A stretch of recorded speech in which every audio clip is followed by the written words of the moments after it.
Hello everyone, a warm welcome to this webinar on the topic Beyond the Label. Is it justified and what evidence is required for off-label use of vaccines? My name is Clive Nyaribo, Project Coordinator for the Vaccine Workforce Development Program. I work closely with the project co-leads, Professor George Warima and Marianne Munene. Before we get started, a few housekeeping matters. Kindly take note that this webinar is being recorded. Kindly feel free to use the chat option to share questions during the presentation, and I will address them during the Q&A session. We'll have a few open slots for the attendees to directly ask questions to the presenter. If your internet is stable, you can raise your hand using the available icon. Please note that AI note takers and automated transcription tools are not permitted in this session. Unauthorized ports will be removed. This is a series of planned webinars with the goal of providing information on various topics in the field of vaccinology. This is being run under the KEMRI-Wellcome Trust Research Program, which is a well-known health research unit of excellence. Over the years, we have excelled in the use of novel ideas and collaborations to achieve better health for Africa while also developing African scientific leaders. Our vision of the program is to undertake cutting-edge and novel research relevant to national, regional, and global needs. The Vaccine Workforce Development Program is funded by the Gates Foundation and aims to expand the technical know-how and capability for sustainable end-to-end vaccine R&D and manufacturing in Africa through training and knowledge exchange activities in the vaccine ecosystem through a multidisciplinary and partnership approach. The reason why this is important is that Africa currently relies on vaccine imports and vaccine donations for up to 99% of its routine immunization needs. The Vaccine Workforce Development Program is investing in local talent and strengthening technical expertise through building manufacturing ability to improve vaccine access and reduce dependence. The Vaccine Workforce Development Program has 4 core initiatives. We have the Vaccinology School Engagement Program, where students from local secondary schools are engaged during open days and lab tours with career talks to spark their interest in vaccinology and careers within this field. 2, we have the vaccinology webinars like this one, where early career scientists, graduate and undergraduate university students across the globe join webinars that provide information on various topics in the field of vaccinology. 3, we have the Vaccinology in Africa course, which is an annual master's level course that attracts participants from across the continent for strengthening theoretical knowledge on vaccinology. 4, we have the manufacturing apprenticeships that provides hands-on training in vaccine manufacturing facilities across the globe. Today, we are glad to have Professor Catherine Karaga, who will be discussing the topic Beyond the Label, when is it justified and what evidence is required for off-label use of vaccines. Kate is an associate professor of epidemiology at the London School of Hygiene and Tropical Medicine and a visiting scientist at the KEMRI-Wellcome Trust Research Program in Kilifi, Kenya. Kate has experience working on pre-licensure and post-licensure trials, vaccine trials, serosurveillance, and vaccine delivery evaluations. Since July 2018, she has been based at the KEMRI-Wellcome Trust Research Program in Kilifi, Kenya, primarily leading a phase 4 randomized non-inferiority trial to assess whether lower doses of 2 of the most currently licensed pneumococcal conjugate vaccines protect Kenyan infants as well as the full dose schedules. She has supervised students to conduct surveillance studies to assess population prevalence of pneumococcal carriage, analyze population immunity to pneumococcus before and after vaccine introduction, and population immunity to COVID-19 during the pandemic. So she is currently a member of a consortium developing multimodal interventions to reduce antimicrobial resistance related to morbidity in respiratory disease in Kenya, with a student reading an analysis of the role of respiratory commensals in sustaining the reservoir of antimicrobial resistance genes in the respiratory microbiome. Over to you, Kate. Thanks very much, Clive. Can I just check you can see my slides okay? Yes, we can, sure. Great. Okay, so today I'm going to talk about off-label use of vaccines. When is it justified and what evidence is needed? And really what I'm talking about is the value of post-licensure trials. A previous lecture in this webinar discussed post-licensure studies of safety of various vaccines. And so I'm not going to focus on safety very much. But I would encourage you to have a look at the recording of that webinar if that is your primary focus.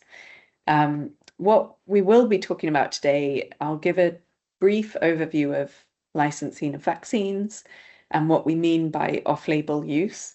And then I'll really go into a deep dive on the evidence that was required for recent WHO recommendations for off-label use of HPV, the human papillomavirus vaccine, and PCV, the pneumococcal conjugate vaccine. I've been involved in various bits of work that has supported the WHO recommendations for off-label use for both of these vaccines. So I'll talk a bit about those two examples. And then as a conclusion, I hope what you will get away from this with is an idea of the importance of correlates of protection. So immune thresholds at which we know vaccines are protective, and agreed pathways for recommendations. So this might be a bit basic for some of you, but I just thought I'd give an overview so that we're all on the same page around licensing of vaccines. All vaccines have to be authorized for use in a population before they are made available. And this authorization is generally issued by a regulatory body. In Europe, it's the European Medicines Agency. In the US, it's the Food and Drug Administration. In Kenya, it's PPB, the Pharmacy and Poisons Board. Vaccines are issued a license if they are safe, effective, have evidence of effectiveness, and manufactured to a high quality. And a license enables the company to place the product on the market and to promote its use. So that could be just in the private sector, but it might also, a license is also required for introduction into the national schedule. The license specifies the target indication group, so the population which is intended to be vaccinated, the number of doses that are recommended, the likely side effects, and the storage conditions. And that as a group of kind of specifications is broadly known as the indication for use, and this reflects the specific context in which the vaccine was studied before applying for a license. So it does not necessarily mean there's evidence against its use in other groups or other contexts. There might be evidence against its use for other groups, but the license itself really just reflects what groups in which there were evidence submitted for licensure for the safety and effectiveness of this vaccine. And off-label use, so use outside of those groups or contexts, is not as rare as you might think. So what we mean by off-label use is use in a different population group in a different schedule or dosage compared with the whatever was tested in the original clinical trials supporting the license, and whatever is specified in the package insert of the vaccine. And the rationale for off-label use can vary. It might be simply logistical scheduling issues to fit the vaccine into the national immunization program. The schedule is getting increasingly crowded, and it might be that countries actually want to deliver the vaccine in a different schedule from that, which was tested in the pre-licensure trials. It might be due to vaccine supply constraints. So there have been global vaccine supply constraints of the injectable inactivated poliovirus vaccine, global supply constraints of human papillomavirus vaccine, which we'll talk about later, or there might be kind of national supply issues in the future, or predicted to be national supply issues due to the expense of the vaccine. And an example of that might be pneumococcal conjugate vaccine, which we'll also talk about a bit later. You might want to use off-label, you might want to recommend off-label use if you need to use the vaccine in specific target groups that weren't actually included in the original pre-licensure trials, like pregnant women.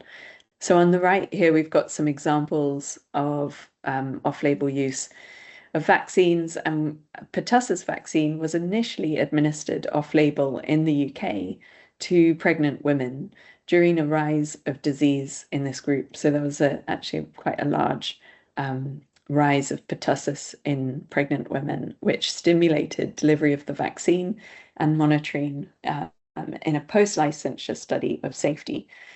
The flu vaccine is administered off-label to immunocompromised groups who were not included in pre-licensure trials.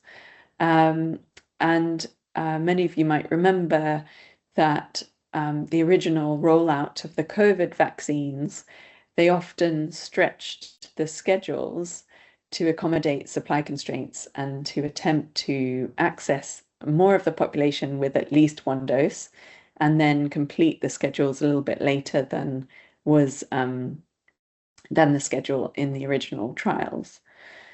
So in order to recommend off-label use, evidence is usually reviewed by a national advisory committee, and many of these are called NITAGs, but there are various different bodies in each country, and that stands for the National Immunization Technical Advisory Group.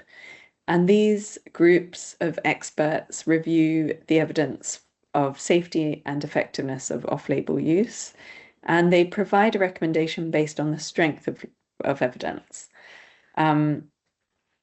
Evidence generated post-licensure to support use in different populations or in different schedules of doses is often produced by research groups, not the manufacturer. And across 76 countries surveyed, almost 2/3 of NITAGs had made off-label recommendations in the recent past. So it's actually quite common. And just a clarification that off-label use does not mean the vaccine is unlicensed. It means it has a license. It has been proven to be safe and effective and authorized for use in a particular group or schedule or dose. And we are now just, off-label use is just extending that use to a different population or in a different schedule. And occasionally, so for an example, the example of the pertussis vaccine is an example whereby after this was introduced in the UK for pregnant women with stringent monitoring of safety, the vaccine company, the manufacturer, actually went back to the licensing body to relabel its vaccine and include pregnant women in the indication. But that is actually mostly quite rare. They mostly, I mean, some of you might have experience of this from the manufacturing side, but in my experience, often that doesn't happen. The manufacturers don't bother to update the label, but it can happen. Okay, so justification and evidence required. In this survey of national advisory groups, a WHO SAGE recommendation. So SAGE is the Strategic Advisory Group of Experts on Vaccination and Immunization. And they sit and review evidence and make recommendations and then publish position papers on each vaccine that is pre-qualified. And a recommendation from WHO SAGE for off-label use was selected as the most common enabler of national bodies to make off-label recommendations. Some NITAGs will also do their own review of the evidence, survey expert opinion within their country, discuss with other NITAGs, or review additional information from manufacturers. And they might respond rapidly to requests for emergency use if there's an outbreak of disease in a specific group, or conversely, if there are immediate supply constraints. Barriers to off-label use might be concerns over liability in the case of adverse events following immunization. And this is usually a concern when you're delivering it to a new population group like immunocompromised groups or pregnant women. Or another barrier might be constraints in the purchasing agreement with the manufacturers, that sometimes these contracts specify that you can only use their product within the label. So we mentioned that WHO recommendations are one of the biggest enablers of national immunization advisory groups making a recommendation for off-label use. And so how do those recommendations get made? The WHO technical working groups are convened of international experts who review evidence and present that evidence review to the SAGE committee for review. And the SAGE committee then makes recommendations and provides an assessment of the certainty of evidence contributing to the recommendation. And they use something called the grade assessment, which looks at what studies are available, the whole body of evidence that is available. What are their limitations? Are results across studies consistent? How precise are the estimates? How directly does the evidence apply to the population or outcome of interest? And any evidence that might increase confidence in results, like large effects or dose responses that might increase confidence in the results. So there's a lot of information. The grade assessment is actually a lot more complex than that. And you can find lots of detail about it on the Cochrane website. But we are now going to go into two examples of where off-label recommendations have been made by WHO. One is the human papillomavirus vaccine, where WHO issued a recommendation for a single dose schedule in 2022, and that is a reduction from the initial license, which was a 3-dose schedule. And then we're going to talk about the evidence that supported a recent recommendation last year of 2 or 3 doses of any of the pneumococcal conjugate vaccines, which again is a reduction in comparison to the original license, which was for a 4-dose schedule, and a permissive recommendation for potentially using a fractional dose schedule of pneumococcal conjugate vaccines. And that's where we provided some of the trial evidence to that recommendation. So let's start with HPV vaccine. I'll just give a very brief background on HPV. This is a highly prevalent and sexually transmitted virus. 80 to 90% of men and women are infected at least once in their lifetime. So it's really very commonly transmitted. Most infections are asymptomatic and cleared. But persistent infection with high-risk human papillomavirus types is the cause of 99% of cervical cancer cases. And cervical cancer is the second most common cancer in women worldwide. So a vaccine against these high-risk types has the potential to be hugely impactful. HPV also causes rarer anogenital cancers and some oropharyngeal cancers in both men and women. So there is some rationale for vaccinating men as well, but the main reason why HPV vaccine was developed was to prevent cervical cancer in women. And this map shows the incidence of cervical cancer. It's actually a little bit old now, from 2018, but you can see really the highest burden is on the African continent and amongst the poorest populations. So the vaccine, there are 6 licensed vaccines now available. They either prevent 2 genotypes of human papillomavirus, 4 or 9 genotypes. In a 3-dose schedule, all of the available vaccines have demonstrated very high vaccine efficacy against persistent infection of the types that they cover, and cervical intraepithelial neoplasia, which is a precursor to cervical cancer. All of the vaccines are prophylactic, not therapeutic, so they are most effective if offered prior to sexual debut and prior to potential exposure to human papillomavirus. However, there have been global supply shortages, and the vaccines have so far been very expensive. So although many low and middle income countries obtain their vaccines through Gavi, the Vaccine Alliance, which subsidizes the cost, gradually as economies grow, countries have to take on more and more of that cost and increase their copay of that bill.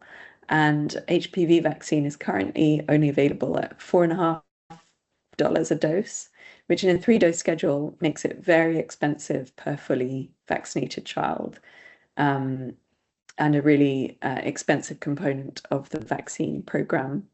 So there's been, over the last decade or more, lots of work to assess whether 1 or 2-dose schedules could be protective. And it was thought to be biologically plausible. The vaccine is a virus-like particle, so it is a single protein that has been purified from the outside of the virus. And when you put that protein in a pure suspension, it forms virus-like particles which really well imitate the virus itself. They're very repetitive structure and highly immunogenic. They stimulate B cells really well. So, as a bit of background, it was known before any schedule reduction was recommended, it was known that vaccine-induced antibody was at much, much higher titers than natural infection. It was also known that the original licensure trials demonstrated high clinical efficacy against cervical intraepithelial neoplasia, and were done among women 15 to 26 years of age, because of the follow-up needed to follow up cervical abnormalities. That age was selected as the youngest age possible to do a logistically feasible trial. And those trials obviously demonstrated very high clinical efficacy, which meant that it wasn't possible to determine the minimal level of antibody required. Everyone in the trials demonstrated very, very high levels of antibody and full, 98% protection from intraepithelial neoplasia. So it wasn't possible, there wasn't enough variation to determine a correlate of protection in terms of antibody response. But the target of vaccination is really adolescents. This vaccine is most effective if you deliver it prior to exposure, so prior to sexual debut. And efficacy endpoints were not really feasible in trials of adolescents. The trials would just take too long. So licensure was based on pre-agreed criteria being met in immunobridging studies. And what that meant was that the antibody responses in adolescents in the trials, in the immunogenicity trials of the vaccine, had to be non-inferior or higher than the antibody responses in the trials of 15 to 26-year-old young adults who we knew were protected from disease after vaccination. So this was an important precedence for licensure, for HPV vaccine licensure, based on immunobridging studies alone. So the vaccine was licensed for use in adolescents, but purely based on immunogenicity data. And these studies that demonstrated that immunogenicity was higher or non-inferior to the immunogenicity in older age groups in which protection was demonstrated. So with that background, global supply issues stimulated research into reduced schedules. And further immunobridging studies in 2019, well, the recommendation was made in 2019, demonstrated non-inferiority of the immune response after 2 doses in adolescents compared to those original trials of 3 doses in young adult women in whom efficacy had already been proven. So another immunobridging analysis was done for 2-dose schedules. and a recommendation that a 2-dose schedule was enough was made in 2019. As time went on, there was evidence of really high vaccine effectiveness and dramatic population impact across the world. Cervical cancer cases, evidence of impact against cervical cancer was accruing across the world. And there was a real imperative to scale up access, but still these global supply shortages and expense of the vaccine remained an issue. So there was some review of evidence of 1-dose schedules, and I was part of the evidence review team for that back in 2019. We were reviewing evidence, the evidence from randomized control trials and non-randomized intervention studies. And we found data from 2 randomized control trials, so the strongest level of evidence. One trial in Kenyan women, 15 to 20-year-old Kenyan women, 18 months post-vaccination. They were so they had been randomized to 1-dose or no vaccine, or 3-dose, I think. No, it was just 1-dose and no vaccine, sorry, in that trial. And the vaccine efficacy of 1-dose against persistent HPV, high-risk HPV infection, was 97.5%. Then there was a second trial, an immunogenicity trial in Tanzanian girls in adolescents, that immunobridged to that Kenyan trial. So they found very, very high levels of immunogenicity, very high levels of seroconversion after 1-dose, and immune responses were non-inferior to that Kenyan study where clinical protection was observed. So data from 2 trials.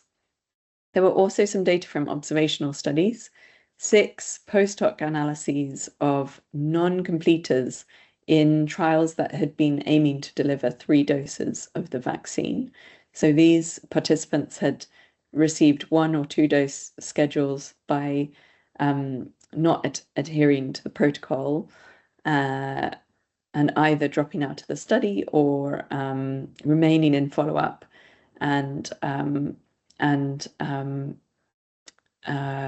but having had fewer doses. And these analyses, in summary of all of these 6 analyses, there were high levels of seroconversion, so good immunogenicity after 1-dose, and comparable efficacy against high-risk HPV infection compared with 3-dose recipients. Now, these post-hoc analyses are limited in some ways. There's a risk of confounding because people who drop out from follow-up in trials like these are different from people who remain and adhere to the protocol. So you'd expect that potentially those people who drop out are at higher risk of exposure during follow-up. So many of these analyses really tried hard to control for that, using proxy measures of risk of exposure. So they did still find that there was comparable efficacy of 1-dose. You'd expect, if that confounding was a problem, you'd expect that those 1-dose recipients would have much more HPV infection during follow-up. But these analyses did not find that. So that was reassuring. And then there were 14 other observational studies post-introduction that indicated, but these were done within national immunization programs amongst, again, people who happened to go for their first dose, but then not return to the national immunization program for their second or third doses. And these observational studies found that there was some evidence of lower vaccine effectiveness after 1-dose. But again, 1-dose recipients were very different from the population who completed their schedule, and they did demonstrate higher risk behavior. And many of these studies found it difficult to control for confounding because the data on risk behavior just weren't there. whereas in the post hoc analyses of trials, there was some standardized data collection during the extended follow-up. So overall, when WHO reviewed the evidence for one-dose schedules of HPV, they did conclude that this evidence was low certainty. So there was indication of a benefit of a one-dose schedule, but low certainty evidence. And I just wanted to demonstrate the immune responses. This is a figure from one of the studies, just one of the studies that looked at antibody persistence over time.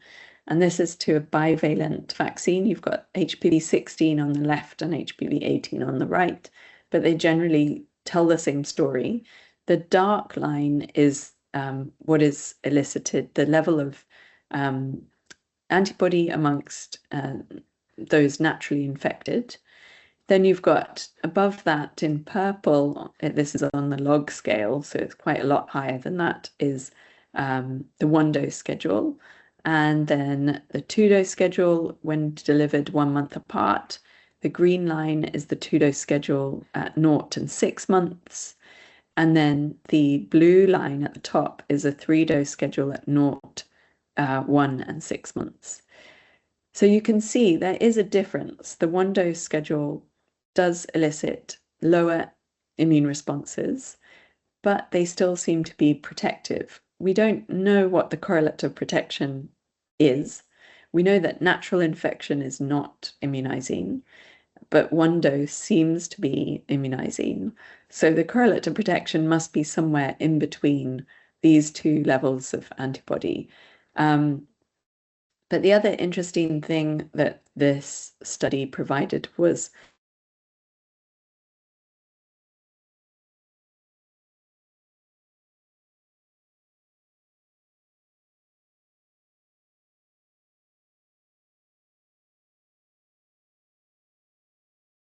long.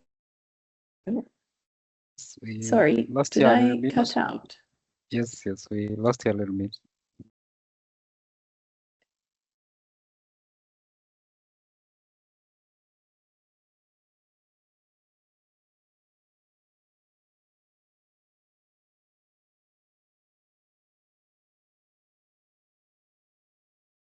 Hello. Hi, Clive, can you hear me? Yes, we can. Sure. Thanks. Sorry, where did it cut out? On these graphs, you are explaining about the correlates of immunity.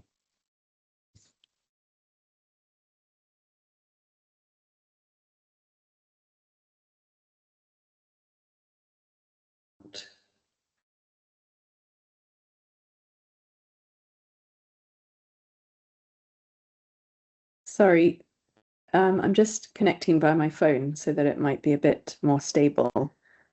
Okay. Just give me one minute. Can you hear me now? Yes, we can. Sure. Okay, where did it cut out? Yes, you're explaining about the correlates of immunity in relation to the single dose. Yes, for HPV. Okay. I'll just continue quickly from here then. We'll just, this was to demonstrate incredible persistence of antibody over time post-vaccination. So the story with HPV vaccine most recently continued in 2022. So this was when the WHO recommendation was made for off-label option. As an off-label option, a single-dose schedule can be used in girls and boys aged 9 to 20 years. The recommendation mentioned the evidence of comparable efficacy and duration of protection, and many program advantages to a single-dose schedule. But it did note that more evidence, real-world evidence, was needed. And since 2022, we've just recently updated the systematic review of evidence. And there's data from 4 further randomized control trials, so now 6 in total. and 9 non-randomized studies, which the evidence from these studies support the WHO recommendations permitting a single-dose schedule and include evidence from one of the other products, Seculin. Currently, the evidence covers 4 products of the 6.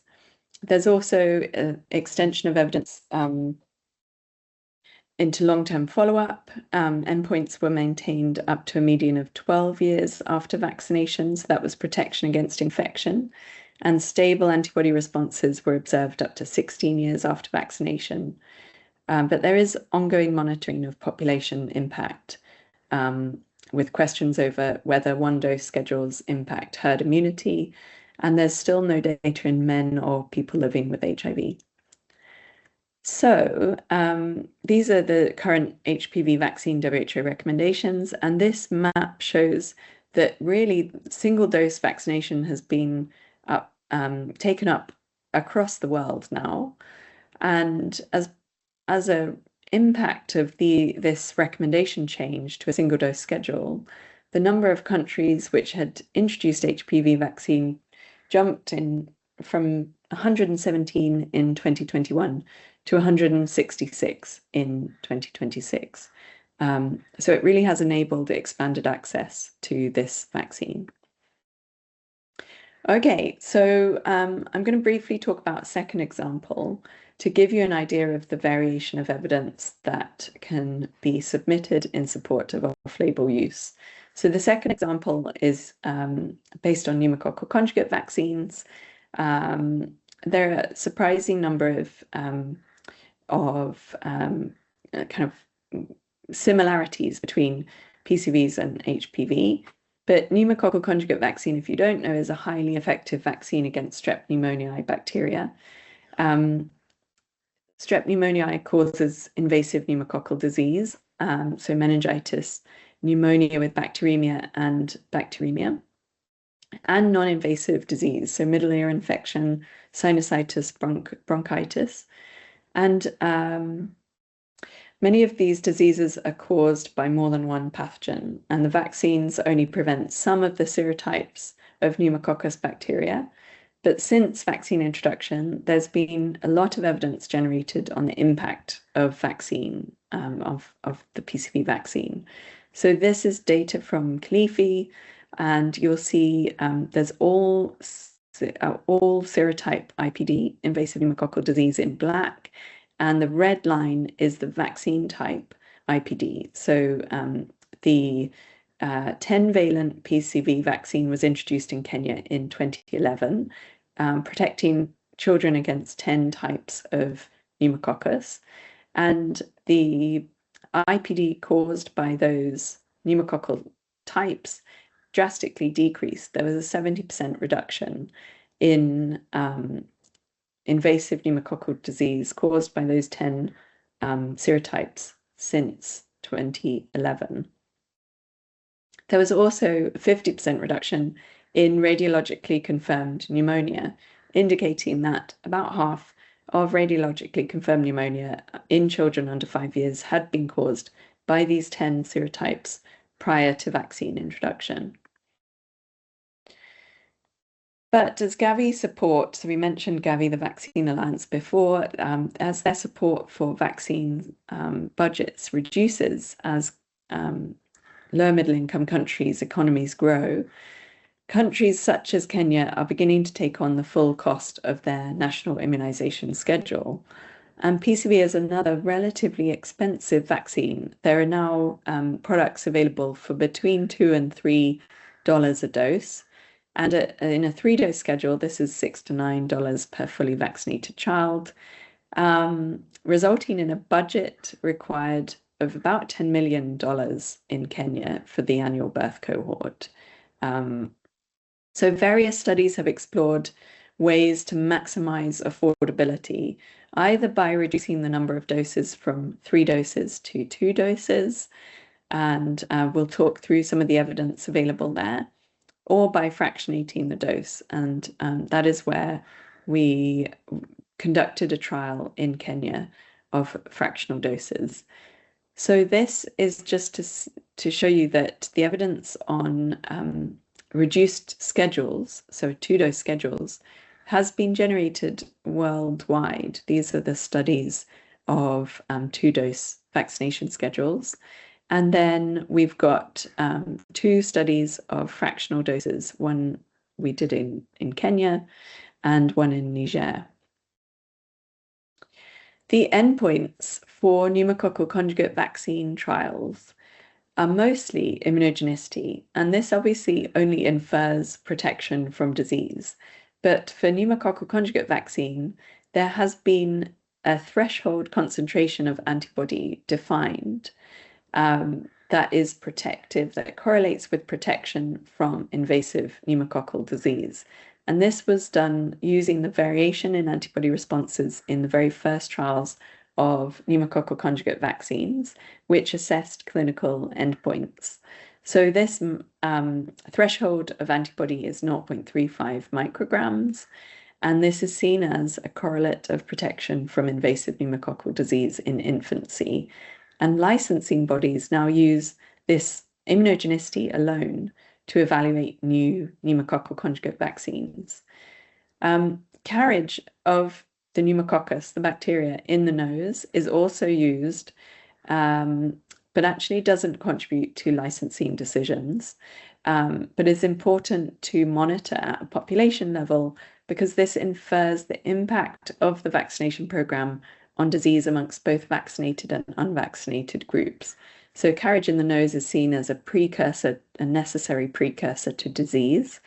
And disease itself is really rarely an endpoint of studies now, given that it's there are very low rates of disease, and studies would have to be absolutely enormous to determine an impact of different vaccination schedules on disease. So we're going to talk, I've got 3 slides, one on immunogenicity, one on carriage, and one on disease endpoints. And this was the evidence presented to WHO on 2-dose PCV schedules. So what we mean by 2 doses is on the right here, you can see the recommended schedules are the top 2, either 3 doses early in life at 6 weeks, 10 weeks, or 14 weeks, or spread out in a 2+1 schedule, so a dose at 6 weeks and 14 weeks, and then a booster at 9 months. What was being assessed in these studies is a 1+1 schedule, an early dose to try and protect you at the very most vulnerable time, just after birth, and then a booster at 9 months of age. So there have been 5 immunogenicity trials of testing 2-dose schedules compared to one of the 2 3-dose schedules. And they did show higher antibody concentrations at the time point after the primary series. So higher antibody after 2 or 3 doses compared to just 1 dose. However, the same trials showed no systemic differences in antibody concentrations after the boost dose. Whether you got 2 doses or 3 doses, there was no real difference in your immunogenicity post-boost. So the summary from the available evidence presented at WHO was that a 1+1 schedule may compromise direct protection in the first 9 months of life before the boost dose is administered. However, if you get good coverage of the booster dose and therefore you have strong herd protection, infants could be protected indirectly by stopping transmission of bacteria with good coverage of your booster dose.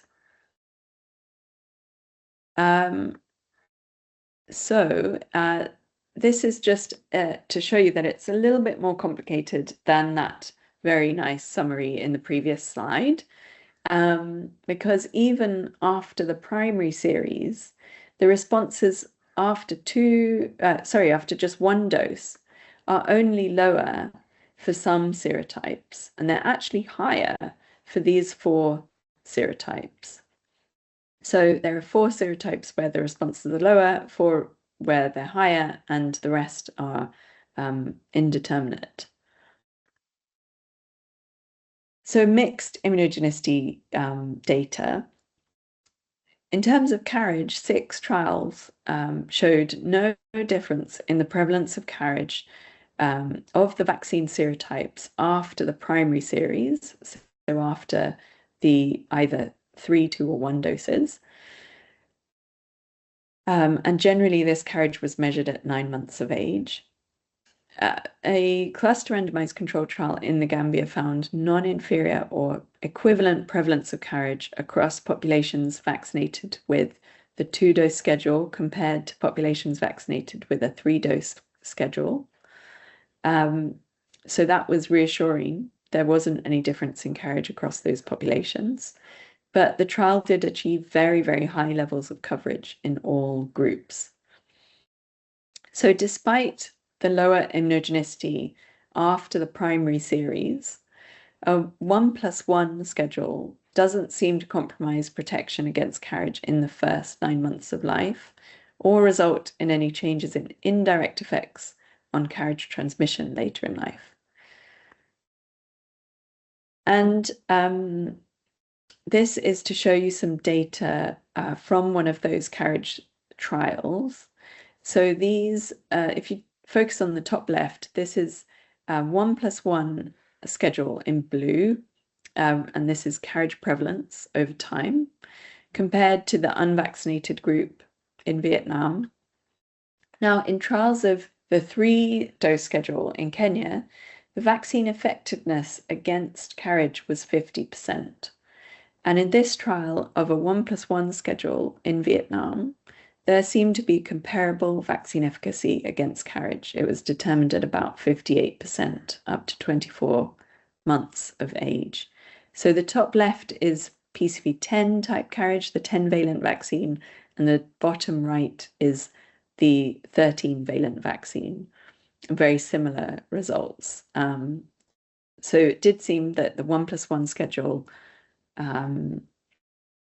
had some vaccine effectiveness against carriage, which was comparable to other studies that had estimated vaccine effectiveness against carriage after a 3-dose schedule. So in terms of disease, again, the data is very limited because the trials need to be huge, but the cluster randomized control trial in the Gambia did measure radiologically confirmed pneumonia across the population of under 5s amongst the clusters which received a 2-dose schedule and the clusters which received a 3-dose schedule. And they found no difference in the incidence rate of pneumonia. But again, the trial achieved very high levels of vaccine coverage.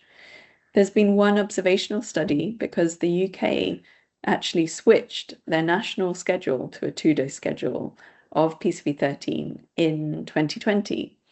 And this was after 14 years of really high coverage of a 3-dose schedule. And nationwide surveillance has indicated no significant increases in vaccine type or all type invasive pneumococcal disease. And this is a graph of rates of IPD. So here it's amongst different age groups. This is vaccine type IPD. They have excluded the period of the COVID-19 pandemic, but you can see that even after the pandemic, there's been no increases in IPD as a result of the switch in 2020 to a 2-dose schedule. So rates have gone back to the pre-COVID pandemic time period. Right. So there was also some modeling presented to the WHO SAGE. I'm going to skip through that because we're running out of time. I wanted to briefly mention that the WHO also reviewed data on fractional doses from one trial that we did in Kalifi of fractional doses of pneumococcal conjugate vaccine in a 3-dose schedule. So you're still delivering 3 doses, but you're just delivering less of a dose at each time point. And we found that 40% doses were non-inferior in terms of immunogenicity to the full dose schedule. And I wanted to just show you that all of these endpoints are limited in some ways. So we're looking at non-inferiority in the proportion of children who achieve the correlate of protection. And this is the line of no difference. So after the primary series, if the exact same proportion of children achieved the correlate of protection, all of these would be clustered along the line of no difference at 0.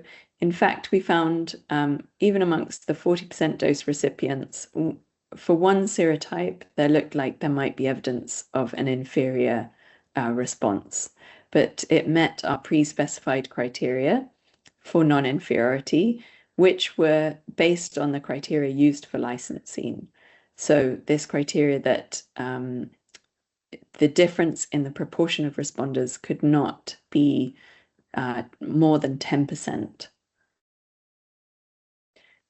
So there were slightly different criteria post-boost, but again, I think we're running out of time. What I want to demonstrate here is that the line of no difference here is at 1 because post-boost we're assessing a ratio of GMCs.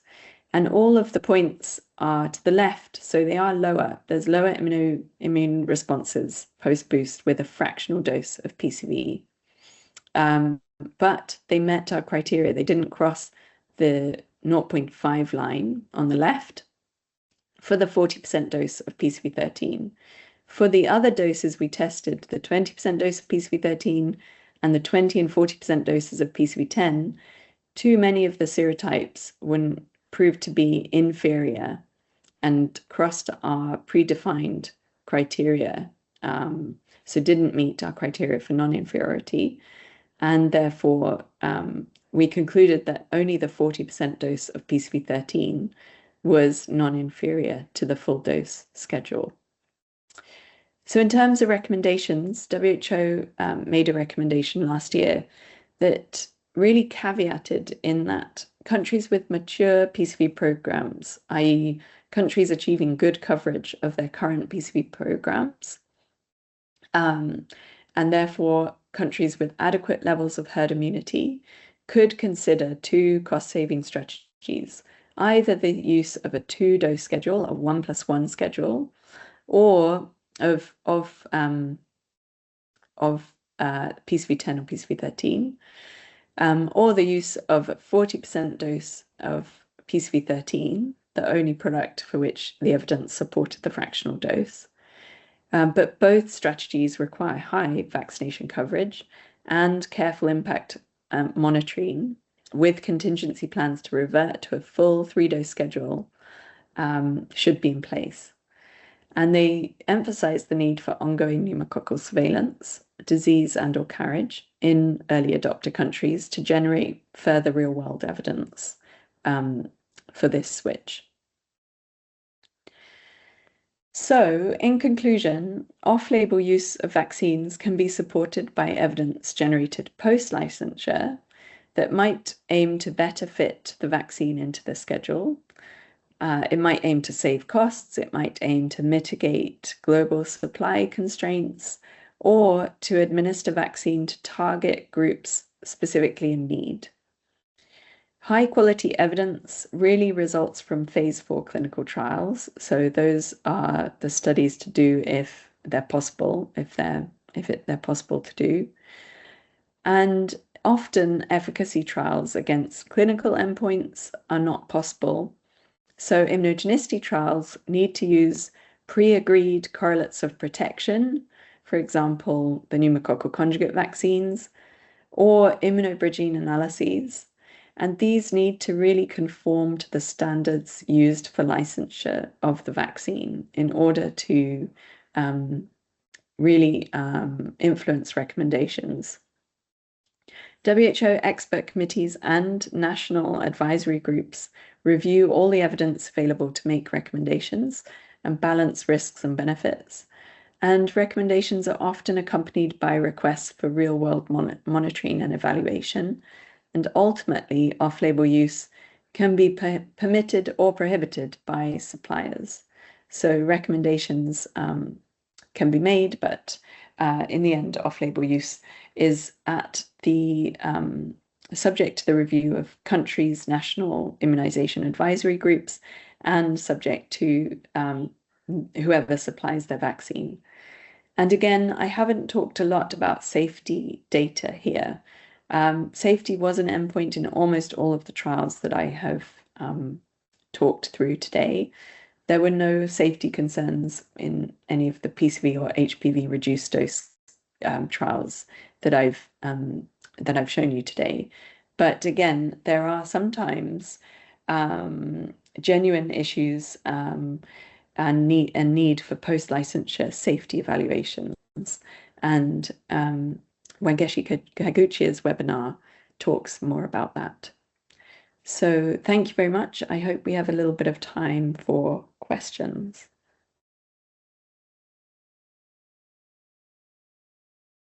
Thank you, Kate, for such a wonderful presentation. Yes, there is time for Q&A session. Kindly post your questions on the Q&A section or the chat section, and we'll read and answer them. Yes, there is a question from Derek. Thanks, Kate. What have the manufacturers' attitudes historically been toward reduced dose schedules and fractional dosing, given the potential financial impact of reduced product volume per recipient? What motivates them to comply with all support of off-label use in these kinds of cases? Yeah, it's a good question. I mean, I don't know, I can't speak for all manufacturers. In my experience in conducting the fractional dose PCV trial, the manufacturers were not supportive of the trial going ahead. Actually, despite the fact that we used some of the evidence from the original pharmaceutical sponsored trials, which used smaller doses originally to support the rationale for the fractional dose trial. But you're right in that commercially it does not make sense for them. I think, yeah, I think I'll leave it at that. But there is often a conflict between the science that goes on within manufacturing companies and their commercial arm and their commercial priorities. So they often may not support off-label use, but sometimes they will go ahead and apply for to extend the license to certain groups after evidence has been generated. Thank you. Yes, you can also ask your question using the chat option. There's another question from Derek again. For vaccines still early in clinical development, is there a strategic advantage to building fractional dose or alternative schedule evidence directly into the primary registration dossier rather than establishing it later as an off-label WHO recommended practice that the manufacturer may never formally adopt into the label?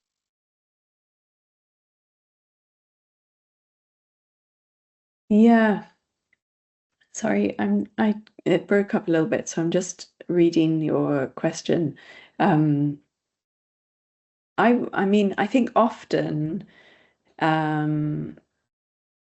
the scientific development of a vaccine will include dose ranging and dose ranging studies. The problem is that genuinely you want to go for the highest safe dose to make sure that your vaccine is effective across the general population rather than the very healthy adult volunteers that you often get in the phase 1 trials. So you might demonstrate that a range of doses look safe and effective, but from a manufacturing point of view, you're probably going to go with the highest safe dose in order to make sure to kind of hedge your bets in order to make sure that your vaccine is effective in the general population, which may include immunocompromised groups or just a much bigger variety of immune responses.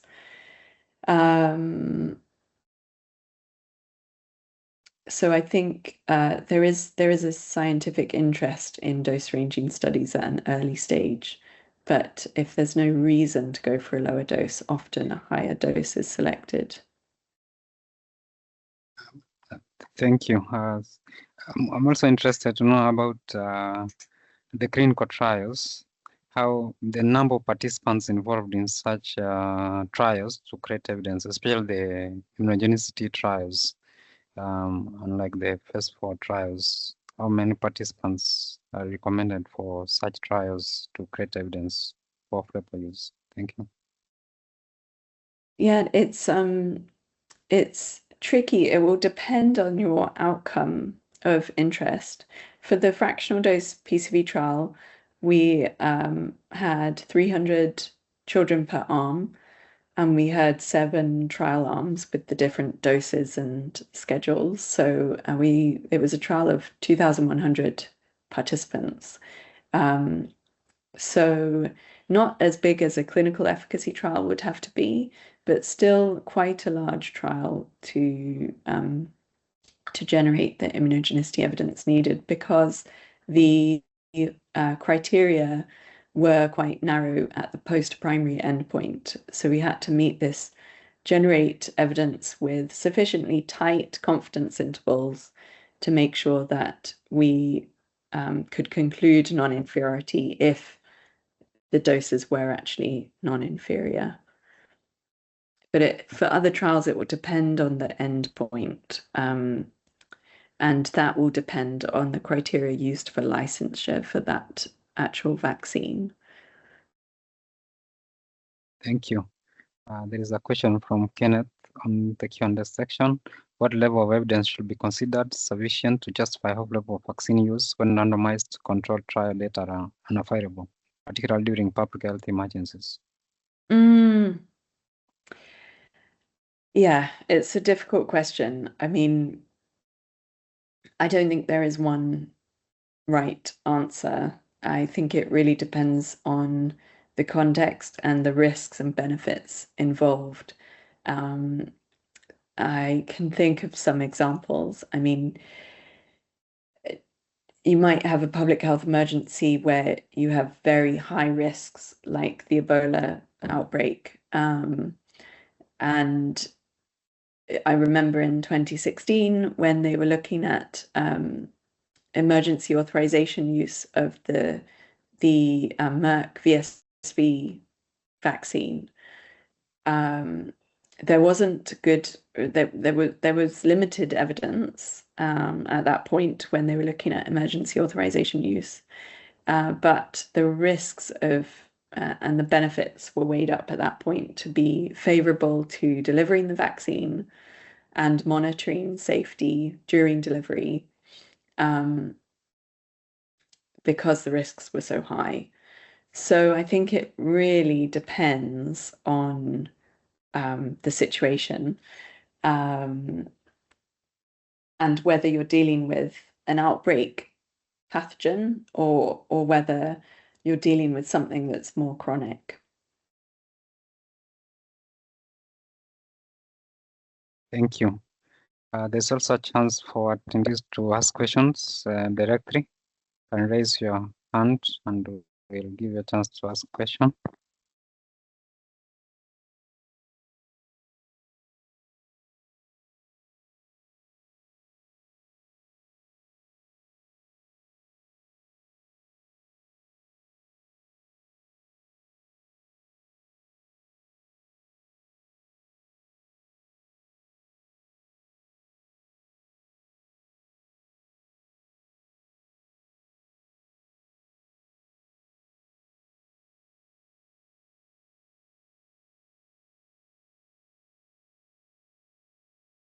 Yes, you can use the available icon and raise your hand.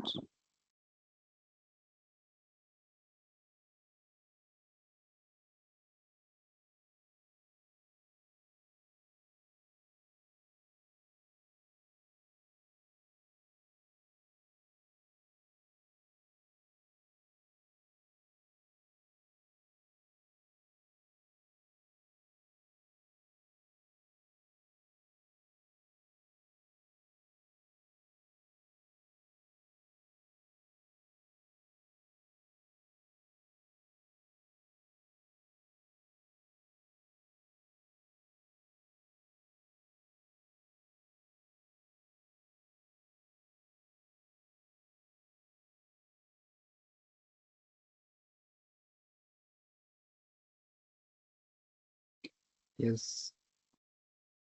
There is a question from Kenneth asking us, vaccinology increasingly embraces platform technologies and correlates of protection. Do you foresee regulatory frameworks evolving towards evidence-based adaptive labeling, thereby reducing the need for traditional off-label vaccine use? Thank you. It's a good question.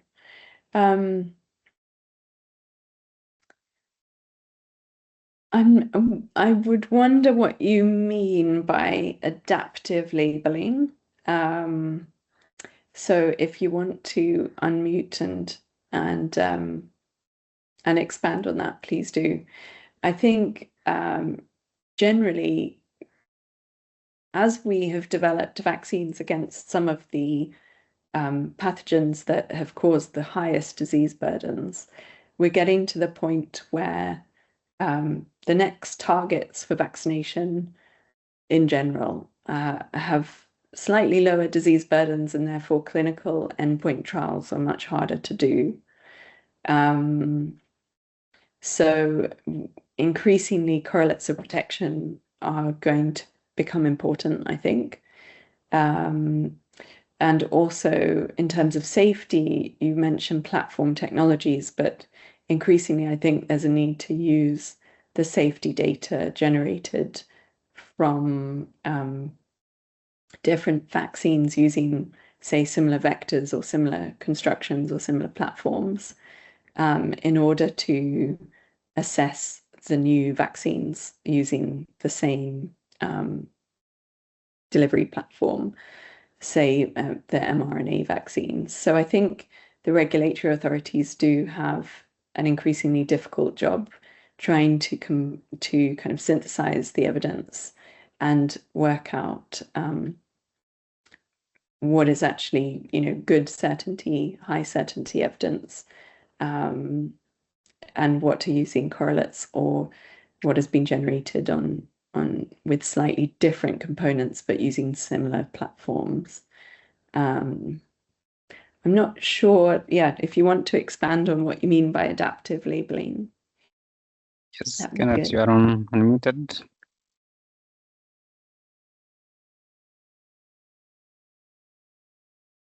Yes, Kenneth, if you are able to.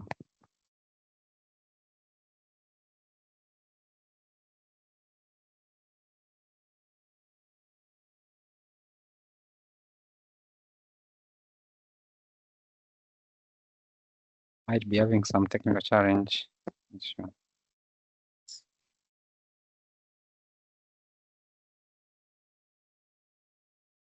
Yes. I think in general, the label is always going to be limited by the population and the modality of vaccine delivery in the original trials. So I think off-label vaccine use is always going to be around because you're never going to be able to generate enough evidence on every different population group and age group pre-licensure. It's going to be far too expensive to do that and not necessary for licensure. So I think off-label vaccine use will continue. And it's a kind of a good area of research to potentially get into if you're in a research organization. Thank you, Kate. Maybe because there is no another question on the chat section or the Q&A section, you could make your closing remarks. Well, thank you everyone for joining. I hope you found it interesting. Do complete the webinar survey and feedback what you'd like to hear about next and what you thought about this. Thanks very much.